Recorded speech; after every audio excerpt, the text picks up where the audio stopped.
Capítulo 2. Quem ri do quê?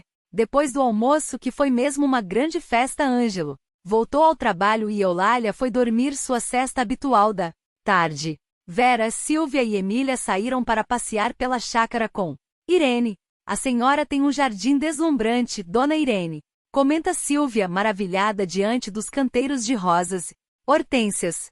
Para começar, deixe o senhora de lado e esqueça o dona. Também, diz Irene, sorrindo. Já é um custo aguentar a Vera me chamando de tia o tempo todo. Meu nome é Irene. Dona Irene ou, pior, professora doutora Irene, eu cobro só de quem não gosto. Todas sorriem. Irene prossegue. Agradeço os elogios para o jardim, só que você vai ter de fazê-los para Eulália, que é quem cuida das flores. Eu sou um fracasso na jardinagem. A Eulália não, acho que tem um dedo verde. Basta alisar uma planta murchinha para ela ficar toda brejeira, verdinha e viçosa. Uma coisa impressionante. Foi ela também que preparou o almoço, não foi? Pergunta Emília. Foi, responde Irene. Eu gosto de cozinhar, mas quando tem visita, a Eulália não me deixa chegar perto das panelas. Faz questão de preparar tudo sozinha. A maior glória para ela é quando alguém louva a comida que fez. Parece que a Eulália é mesmo muito prendada, comenta Silvia. Prendada? Essa é boa. Ri Irene. Menina, em que século passado você nasceu? Silvia fica corada. Para dizer a verdade, prossegue Irene, a Eulália é um poço sem fundo de conhecimento e sabedoria. Todo dia aprendo uma coisa nova com ela. Só de remédios caseiros feitos com ervas medicinais, dava para encher uma enciclopédia. E como conselheira, para momentos de angústia e depressão não conheço melhor psicólogo do que ela. Pode até ser, comenta Emília enquanto as quatro se sentam num grande banco de madeira sob um caramanchão. Mas ela fala tudo errado. Isso para mim estraga qualquer sabedoria. Eu tive de me segurar para não rir quando ela disse aquelas coisas na mesa, acrescenta Silvia. Que coisas? Quer saber, Vera? Ah, sei lá. Agora não me lembro, responde Silvia. Eu me lembro, adianta-se Emília. Ela disse, os fósforo moio inglês. É mesmo, confirma Silvia, e a mais engraçada foi percurar os home. Silvia ri, e Emília imita. Irene fica séria por alguns instantes. De repente vira-se para as duas moças e diz: Ortuxice tivo oi sedere escrana perjudicarda. Lungi milimiglia, com la veduta corta deu na espana? Silvia, Emília e Vera, tomadas de surpresa, ficam mudas. E então, não querem rir também do que eu disse, como? Riram das coisas que a Eulália falou? Mas você falou em italiano, diz Vera. Se era italiano, por que devíamos rir? Eu não posso achar graça naquilo que não entendo, diz Emília. E por que você não entende? Pergunta Irene. Ora, porque não falo italiano, responde Emília. E o que é que você fala? Continua Irene. Eu falo português, diz Emília, já intrigada. E o que é o italiano para alguém que fala português? Quer saber, Irene? As moças param um instante para pensar. É Silvia quem responde. É outra língua. Uma língua diferente, completa Vera. Muito bem, diz Irene. Vocês não entenderam o verso de Dante que eu citei há pouco porque era italiano. Mas e se eu disser, assim, no mundo não me sei parelha mentre me for como me vai cá. Já moiro por vos e ai. Esse quase dá para entender, afinal é espanhol, diz Silvia. Não senhora, corrige Irene. É português. Português? Espanta-se Emília.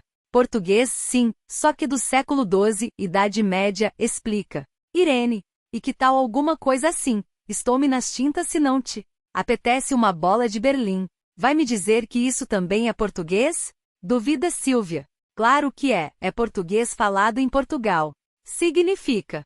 Estou pouco ligando se você não gosta de comer sonho. Vera impacienta-se. Tia, aonde é que você quer chegar? Vocês não entenderam o Dante porque o italiano é diferente do português. Vocês não entenderam o português do século XII, porque ele é diferente do português de hoje. E não entenderam o português de Portugal porque é diferente do português do Brasil. E o que tem isso a ver com a fala errada da Eulália? Pergunta Emília. A fala da Eulália não é errada, é diferente. É o português de uma classe social diferente da nossa, só isso, explica Irene. Para mim é errado, diz Emília. É errado dentro das regras da gramática que se aplicam ao português que você fala, diz Irene. Mas na variedade não padrão, falada pela Eulália, essas regras não funcionam. Variedade não padrão? Que coisa é essa, tia? Pergunta Vera. Irene dá um suspiro, sorri e diz: essa é uma história comprida, Vera, e não sei se dá para resumir aqui no jardim, nesta tarde fria de julho, depois de ter comido tanto no almoço. Mas agora eu fiquei curiosa, diz Vera. Eu também, diz Silvia. E eu mais ainda, diz Emília. Quero ver a senhora, você, me convencer que a Eulália não fala errado. Irene se levanta e diz: vamos combinar o seguinte. Hoje à noite a gente se reúne na sala, acende a lareira, se enrola nos cobertores e bate um longo papo sobre este assunto. Por coincidência eu estou mesmo preparando um livrinho que trata destes problemas. Vou aproveitar o resto da tarde para ler um pouco e lá por volta das 8 horas a gente se encontra. Enquanto isso, Vera, leve as meninas para passear aqui pelos arredores. Combinado? Combinado, diz Vera. Antes eu quero saber o que foi aquilo que você disse em italiano. Irene sorri. São os versos da Divina Comédia, de Dante. A tradução é difícil, mas significam alguma coisa como: quem você tão presunçoso pensa que é para julgar de coisas tão elevadas com a curta visão de que dispõe? Emília e Silvia se entreolham. É impressão minha, ou foi uma indireta? Pergunta Silvia. Indireta nenhuma, querida, responde Irene, puxando Silvia para junto de si e abraçando-a com carinho. São uns versos bonitos que guardei de cor, só isso. E aquele português da Idade Média, o que era? Pergunta Emília. São os primeiros versos de uma cantiga de amor, responde Irene. Essa cantiga é considerada o texto mais antigo escrito em língua portuguesa, data de 1189. É tão antiga que até hoje os filólogos discutem sobre o significado exato das palavras.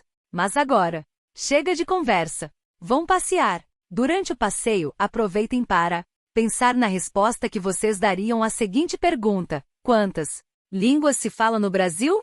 Não digam nada agora. À noite a gente se vê,